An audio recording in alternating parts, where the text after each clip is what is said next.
pursuing me but also making its way closer and closer to me. For the first time I saw its eyes behind the mask of tangled hair. They were reflective in gold like a cat in the night. And then I saw its teeth and its rancid and rotten smile. It rubbed its four hands together in a ball of moving flesh and fingers, like an excited old man about to eat his favorite meal. The creature knew I was scared and it was enjoying itself, enjoying the hunt.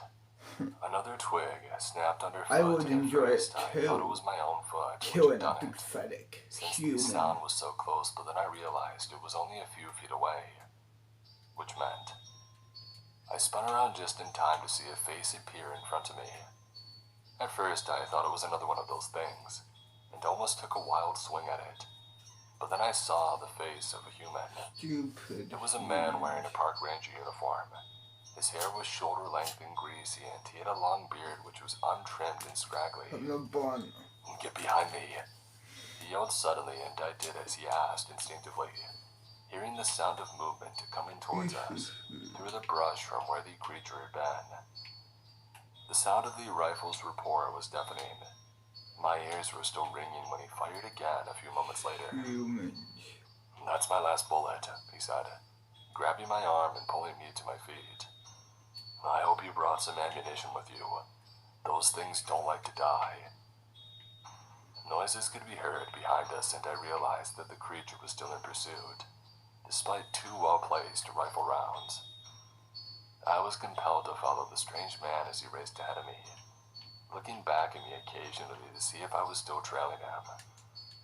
I didn't have time to ask questions. I didn't have time to think about the fact that the archway was getting further and further away with each step. All I could do was run. And soon the sounds of more racing footsteps had joined the first creature. There were several of them, and they were all hungry. I only hope this man knew where he was going, and that he had a plan to survive. I'm Spurgeon Easter. I'm the showroom store manager for GS Diamonds here at Brisbane. My goal is to soon learned that the other ranger who had rescued me was named David, and said he had been trapped in this place for a month. He had a cave which he had managed to camouflage with tree branches, allowing us to hide from the creatures after escaping from them. David knew a lot about this place, and he said the creatures avoided a certain part of the forest, so that was where he took me. He had set up traps which only he knew the placement of, and his hideout was there, stocked with provisions. A lot of the plant life here is the same as in our world, he told me when we had arrived back at his camp.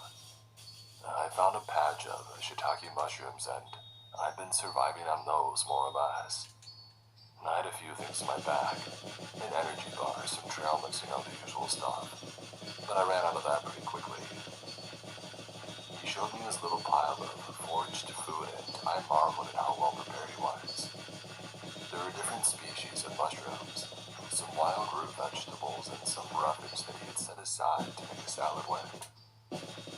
This is incredible, I said, and I thought that I was a good survivalist. Yeah, you're still young, he told me. I've been doing this sort of thing for a long time. I was in the British Special Air Services when I was younger. They are highly trained soldiers, sort of like your special forces. Since I got across the pond, I've worked here and there. But most recently, I've been in the fire lookout at Tower 14 for almost 10 years. I let out a soft gasp. That's where I'm stationed. You worked at Tower 14. He chuckled. Worked, past tense. Dang, they replaced me already, huh? Well, I guess they must have given up looking for me too then. I thought back to that odd look that Ross had given me when letting me out of the Jeep. He looked like he was going to say something, but maybe, don't get killed or disappear like the last guy, would have been too on the nose. Maybe he had been thinking about how this was a bad idea, I realized. Maybe he was thinking we should go together, but instead, he had let me go alone. I felt a twinge of anger thinking about how none of this would have happened if Ross had been shadowing me like he was supposed to be. They're still looking for you, I said, not really knowing if that was true. I'm sure they are. They wouldn't just forget about you. Ross didn't get around to telling me that yet, that's all. I'm still in training. I didn't add that this was my last day of training, or that news of David's disappearance seemed to have been purposefully omitted from my orientation. David eyed me suspiciously, but didn't say another word about it. I was going to look for more mushrooms when I spotted you. It's too dangerous to go out again tonight. But tomorrow, we'll check for the archway again, and I'll show you where I found them. I go back to that same spot every day and look for that arch. I can't believe I missed it. He was peeling a mushroom with his knife as he spoke. But with that last sentence, he hurled the blade across the room where it clanged against the rock wall, making a loud noise. Quiet, I whispered, yelled at him. I know you're upset, but we're gonna get out of here. His face was emotionless as he looked back at me, tears welling up in his eyes. That's what I've been telling myself for the last 36 days, he said. I hope to God you're right. As I tried to fall asleep that night, I couldn't. The idea of a man like David being brought to tears by this place was almost too much to bear. The man was a killing machine, British Special Forces. He had saved my life and pulled me out of a situation where I would have thought I would be dead for sure. At least we had more ammunition now, and 2 guns. But still, that didn't reassure me very much. Those creatures, whatever they were, did not like to die. I managed a few hours of off and on sleep before the sun came up, still appearing that same horrible shade of purple as it had the day before. It was starting to hurt my head. It felt wrong just being in this place. It was like we didn't belong here. Like the air was too thick and too heavy, not meant for me to breathe. Without even realizing it, I had begun to hyperventilate. I tried to stop myself to calm myself down, but I was unable to. David came over and looked in my eyes, and after a while, I started to hear the words that he was saying.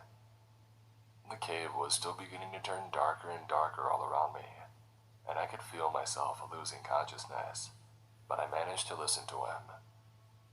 Breathe deep, he said. Slow it down, you're okay. I've lived here this long, the air is breathable. You're okay. Big deep breaths, lad. Good. Okay, that's better. Keep breathing in and out. After a while, I started to calm down, and I looked at him gratefully. Thanks, I said. I needed that. Stay there and get your wits about you. I've got breakfast ready, he said. Then I realized that he had a portion of mushrooms and wild lettuce set aside for me. He brought it over on a flat rock and handed the food to me. What's the plan? I asked, eyeing the food suspiciously. Despite the fact that he said it was okay, I was still concerned. Eat, he told me. You need your energy. We're gonna walk over to the Ishitaki patch. On the way, we'll check for the arch. On the way back, we'll check again. That's all that we can really do. It's not safe lingering out there for too long. Those things, they can smell us. I managed to eat a bit of the salad and mushrooms, despite the fact that they made me uneasy. Consuming anything, even the air in this world, just felt wrong. Like I was breathing in toxic fumes and not meant for human consumption. Still, a little bit of the food couldn't hurt me. At least, that's what I told myself. After eating, we set out for the archway. The hike was a long one, and David brought plenty of water and provisions, filling up our canteens from a spring along the way. Once again, I felt glad for his guidance. If not for him, I'd probably be dead 10 times by now. After a long while, we reached the clearing where the arch had been. Once again, it wasn't there. The spot where it had been was empty, but we wandered over to it anyway. How can it just disappear? Be here one day and gone the next? I asked. David shook his head. How can any of this be possible? I wouldn't have believed it if somebody had told me. Would you? I thought about it a few seconds. No, probably not. I would think they were crazy, or high, or maybe both. And yet here we are, defying all rational common sense.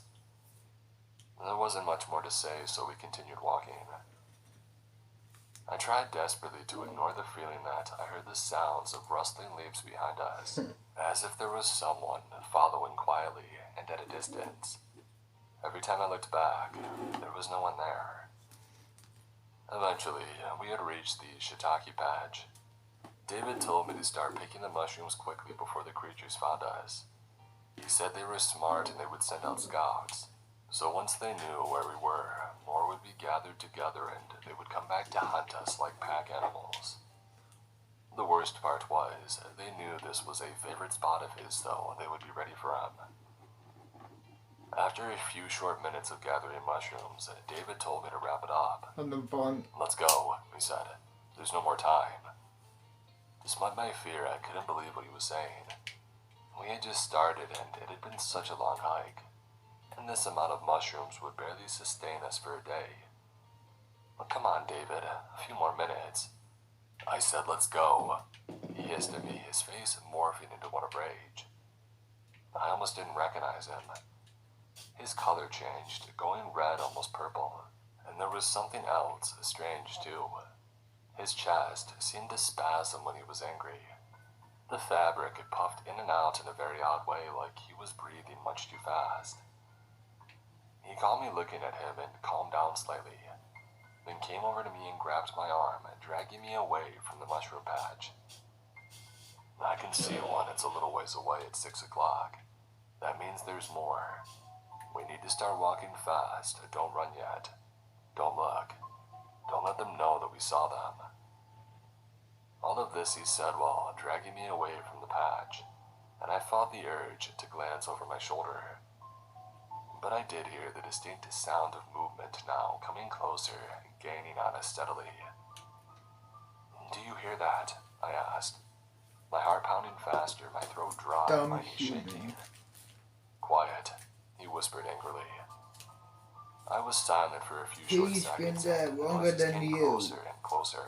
Listen to him. Run, he He screamed. have been And I surviving. began to bolt as fast You as I could at the just got trees. there. A So second don't later, I heard them all ask around us. questions. They had surrounded us. They had been waiting. You're gone, David screamed from behind me, and I tried to get her ready while still running. And then I saw what he was worried about. One of the creatures was straight ahead, waiting for us partially hidden behind a tree.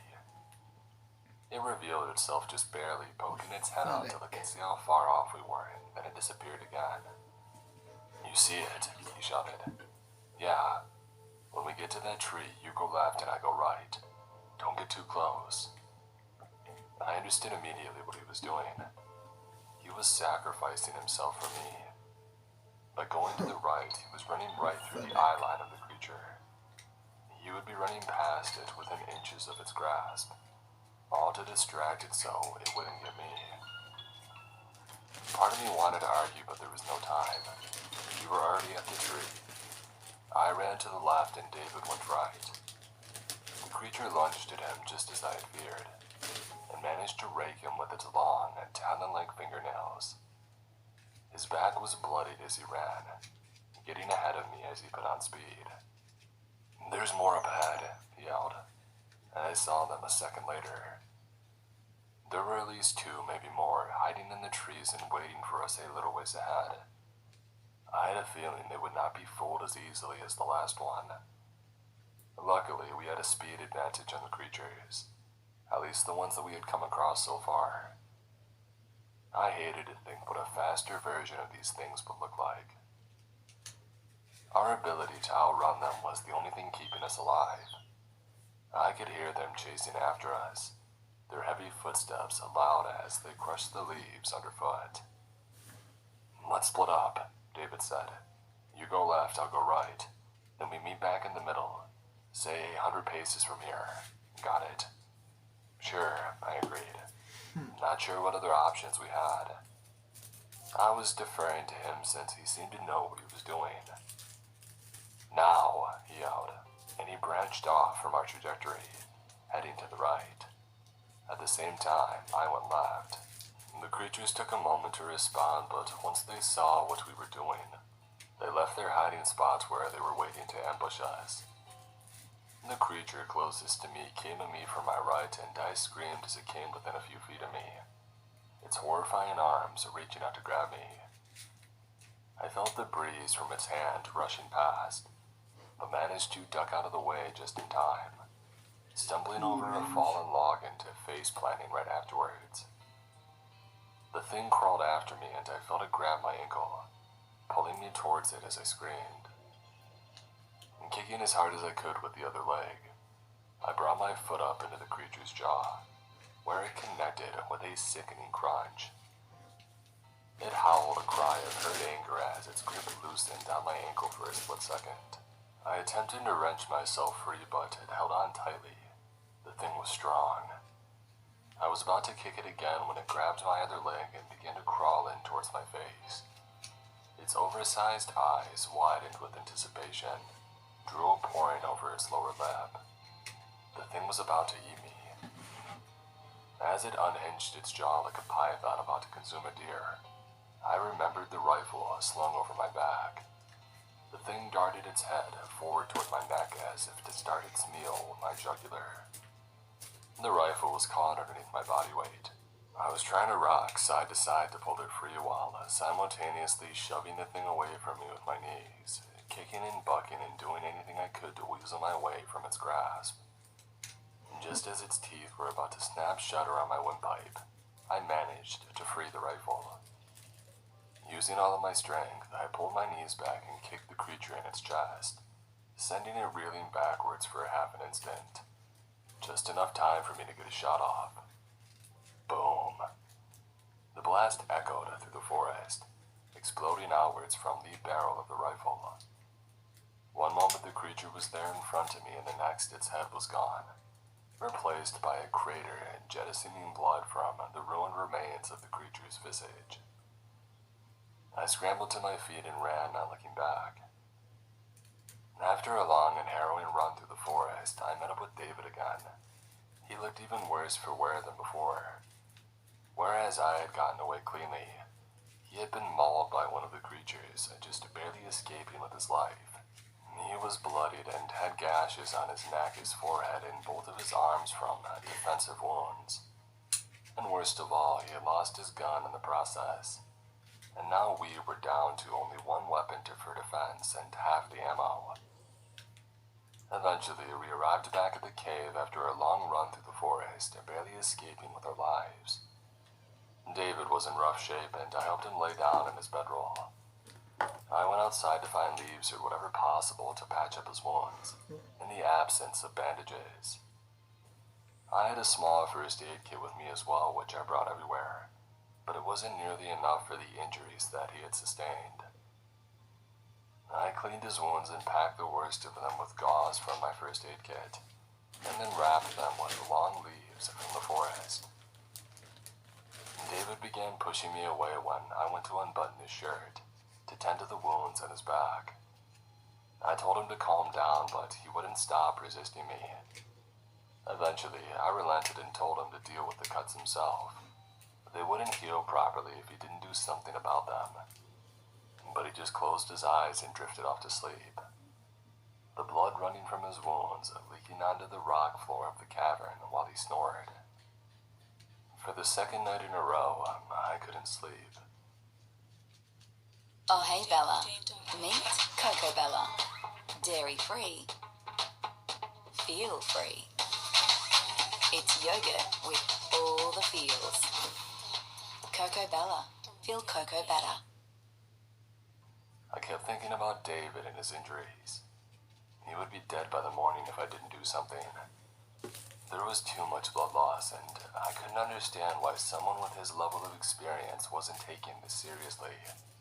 Was he delirious? Suddenly, his snoring stopped. The cave was dead quiet and still in the darkness of the night.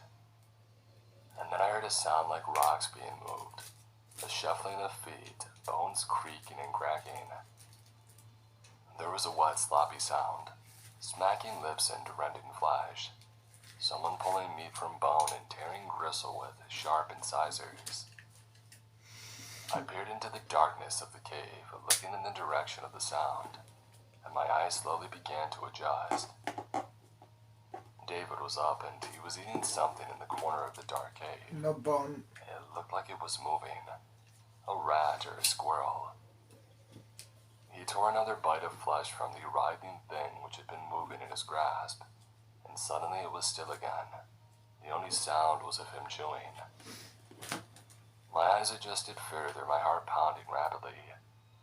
David's shirt was off. He had treated his wounds after all. In the darkness, when I had been trying to sleep, my eyes closed. He had been busy dealing with his injuries. And I realized what he hadn't wanted me to see beneath his clothes. It all made sense suddenly. The twitching beneath his shirt when he got upset. The way that his color changed when he was angry. His face had turned red, almost purple like the sky. And beneath his shirt was the most obvious change of all. He took another large bite of whatever it was he had found scurrying in the cave, and with his 4 quickly moving hands, he pulled flesh from the bones and crammed more of the creature into his mouth. His eyes were golden and reflective when they caught me staring at him in the darkness, and as I got to my feet, I began to run. I stumbled out from the cave, terrified. My legs didn't seem to work properly. Everything around me was wrong, the colors, the shadows, the shapes of the trees, and the sounds of these singing birds sitting on their branches. This world was not my own, and I needed to get out. Now. Running as fast as I could through the forest, I remembered how I had come to be in this place, as a park ranger trainee. I had been on a fire lookout assignment and had been sent to confront a few campers who had made a bonfire without a permit in an off-limits area. But I had stumbled through to a gateway to another world in the process, becoming lost in this place. Trapped in another dimension where humanoid creatures with gray skin and forearms hunted people in the purple-tinged darkness. I fell flat on my face, landing hard after tripping over something. A vine. No, whatever it was thin and sharp and it hurt me badly. The piano wire, or whatever it was, had cut across my shins and I felt the warmth of blood trickling from the skin. The traps. I had forgotten all about the traps that David had set, all throughout this part of the Well, you're forest, gonna die, human. to keep him safe from the creatures in this terrifying world. Come back. I heard David yelling over my shoulder from the darkness. It's not safe, you must come back. But I didn't listen. I scrambled back to my feet and began to run. He's My only thought protecting you, was to so get to I that would just archway. go back. The place where I had entered this No. world. The portal back to Earth had to be there. It had to be. What if David's it's voice not could be heard human? receding into the distance behind me. What if it's I gone? shuddered involuntarily, thinking about how I had seen him in the darkness of the cave, eating something like a rat or a mouse. Not only that, but his arms. His arms had been too many. There was an extra pair of hands working at the hairy flesh of the vermin that he had been eating. The bloody fur and the tearing sounds of him ripping chunks from the creature's body with his teeth were too much to think about. At first, I thought maybe he was lying to me from the beginning, and that he was from this place after all. Maybe he was born here and was trying to keep me trapped in this place. But the more that I considered it, the more I realized that idea didn't sit right with me. David was not a denizen of this terrible, violet-tinted world. No, he was from Earth. The way that he spoke, talking about Fire Tower 14, which he said he had worked at, proved that he was not from here. He was from Earth. My mind began to work out what this meant and came to the conclusion that being in this world had changed you over time. Being here, eating the foraged food and breathing the purple-tinged air, all of it was toxic to people from our world, I'm born. and it caused side effects that were likely permanent. I only hope that I hadn't been here long enough for a change to occur in me. I shuddered at that thought of an extra pair of arms splitting open the flesh of my abdomen and reaching out, grabbing anything they could to get their hands on. Hungry and desperate for food, for blood and flesh, and I needed to get out of this place. Running through the woods more carefully now, I lifted my feet high off the ground to avoid tripwires, and hoped that I wouldn't stumble into a spike-filled pit or some other death trap which David had planted. Before being hired as a fire lookout, David had served in the British military, a highly trained branch similar to the Special Forces in America. He was a deadly shot with a rifle, and I no longer had mine with me. I picked up my pace, hearing the sound of him coming after me through the forest. He was injured, and that would slow him down, but he also knew this place far better than I did. He knew where the traps were located and how to avoid them, whereas I was just hoping to be able to find my way back to the archway.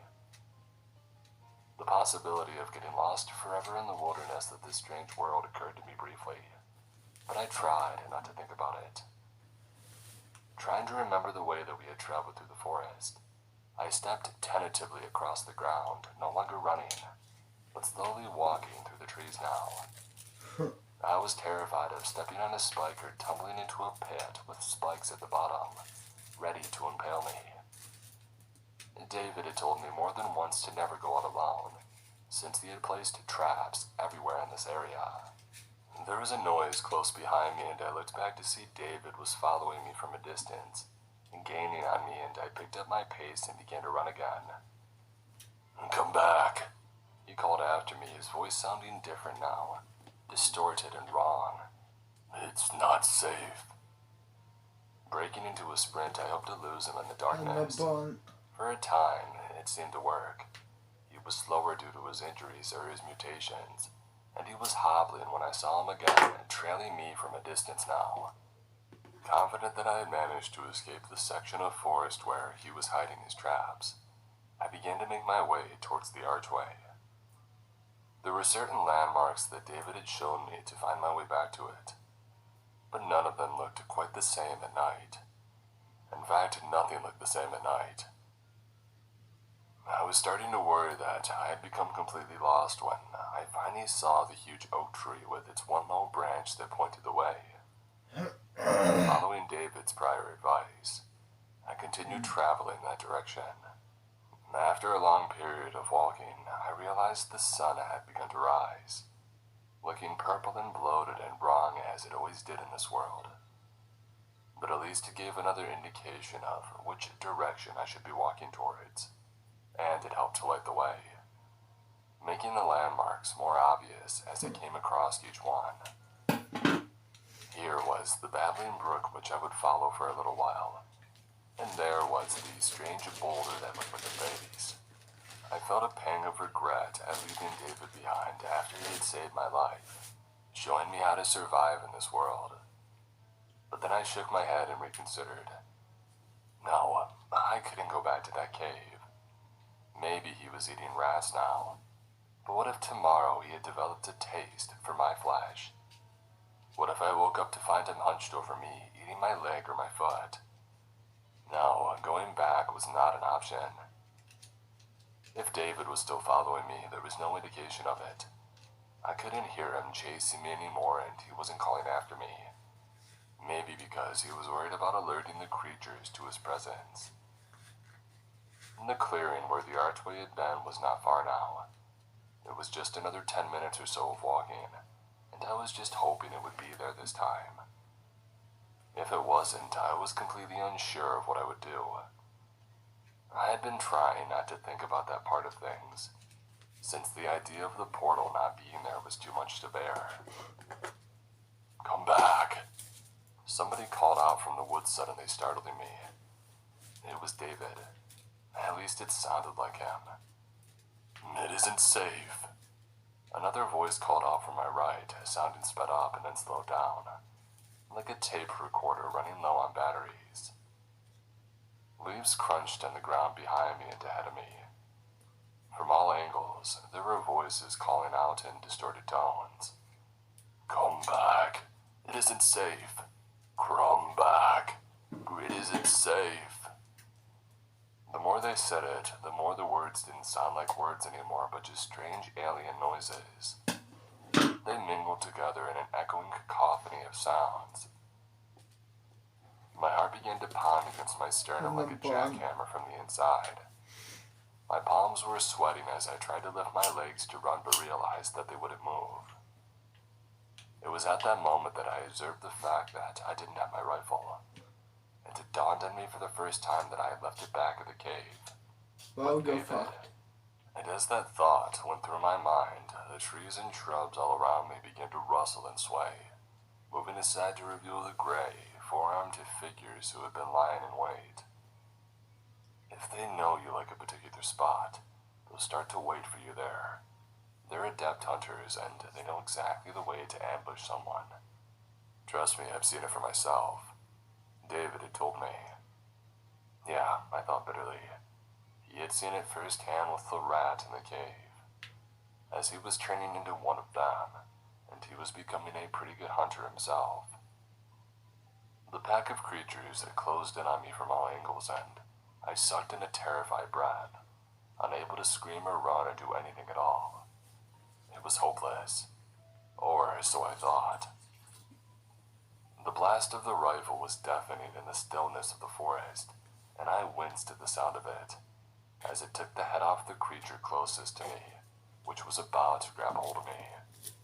Run! Oh my gosh. David screamed from the trees, and this time I could tell very Know clearly that it was his voice. Why would they say At the same time, he looked different.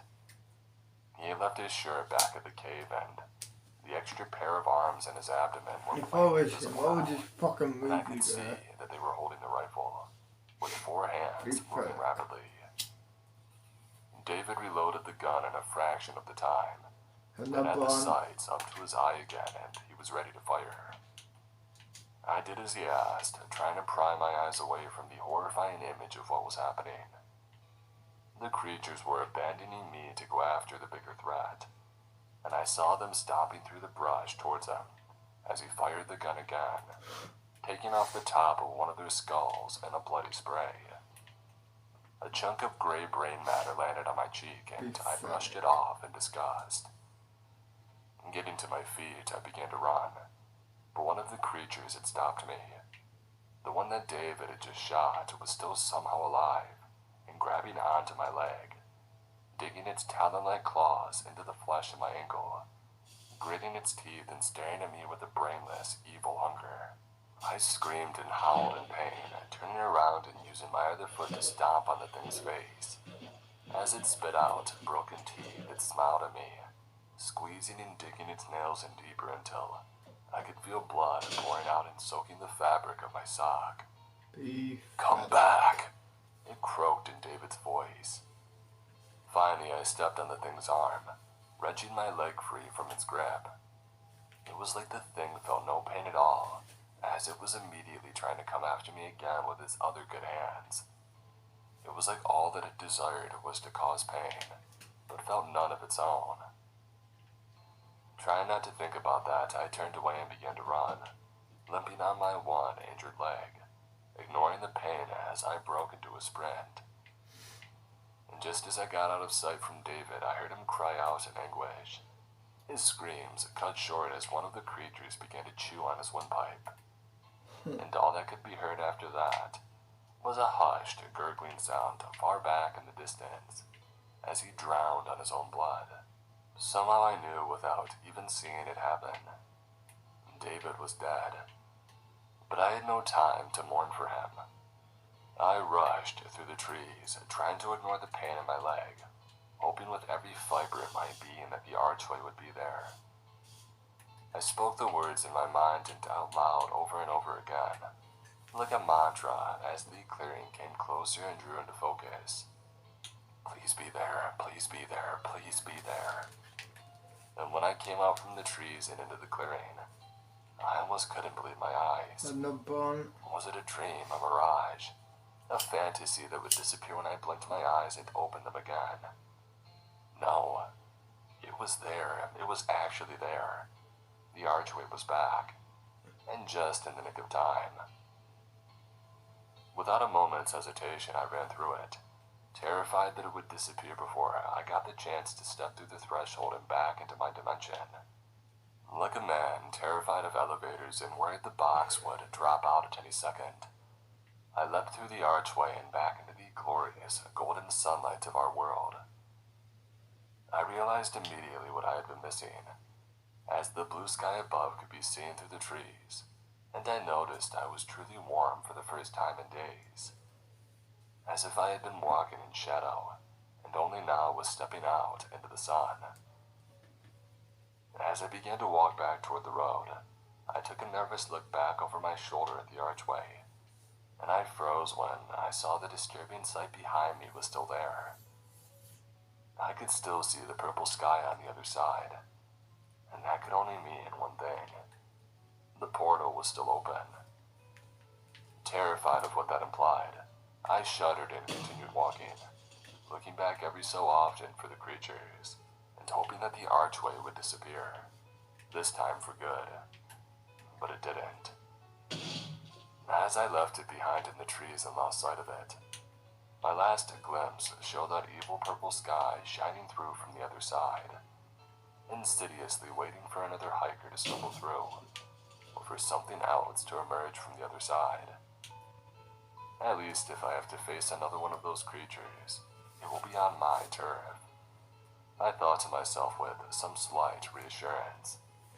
But I didn't have a weapon, and I would need backup. I wasn't out of the woods yet. After Temu, shop like a billionaire.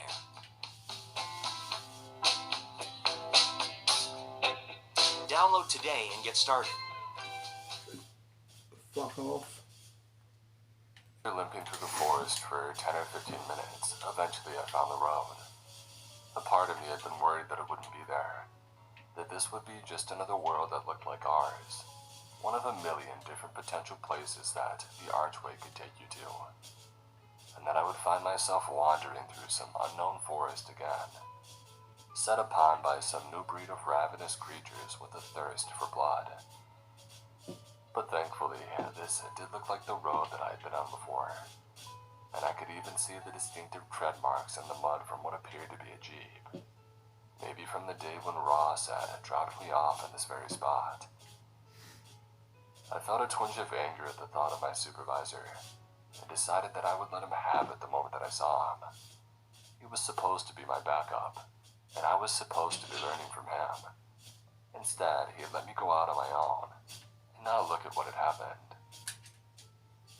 Limping along the shoulder of the gravel road, eventually I saw the fire tower come into view up ahead. It came into focus gradually, emerging from the trees that hid it from my sight.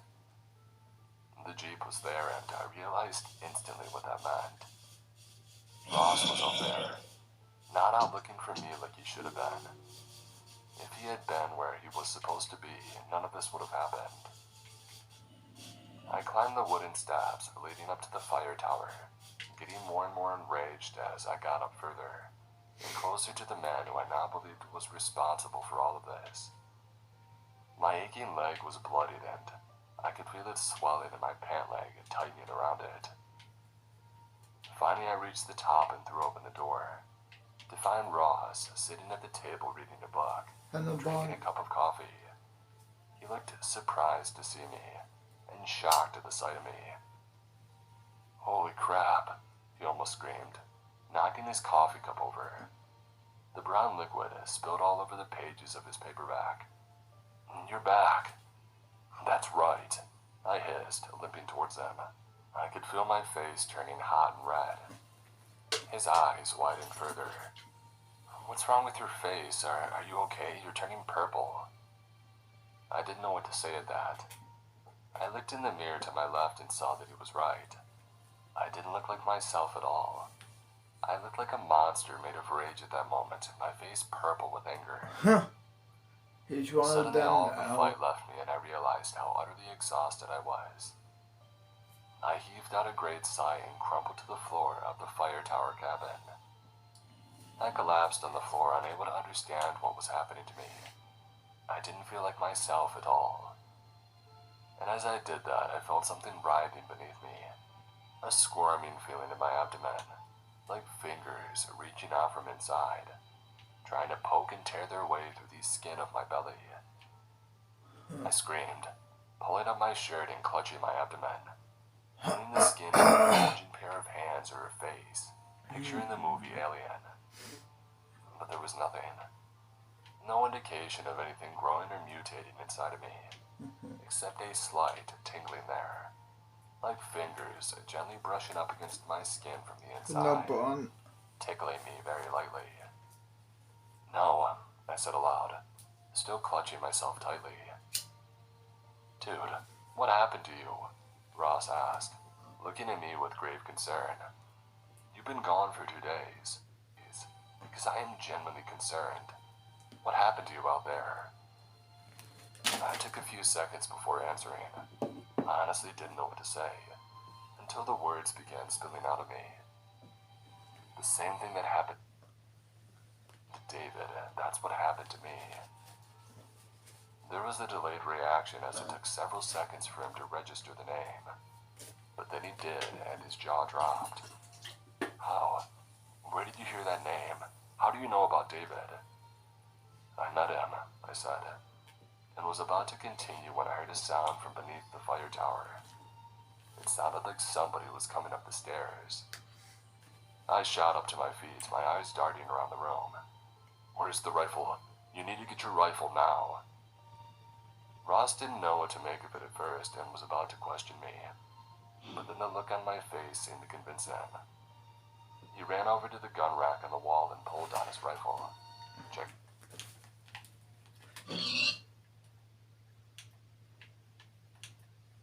Push play again. And to make sure that it was loaded, he took the safety off. Is that David? He asked. I shook my head no. What did you get us into exactly? He asked nervously. But before I could respond, there was someone at the door. There was a sound of scratching, long nails against the wood as scraping it, and there was a distorted gray face at the... Well, I'll see you in a year. See you then. I'll be doing some god shit off camera until you meet again. I won't watch YouTube until you meet again. You know what I mean. I'll see you then. Bye. See you in a year.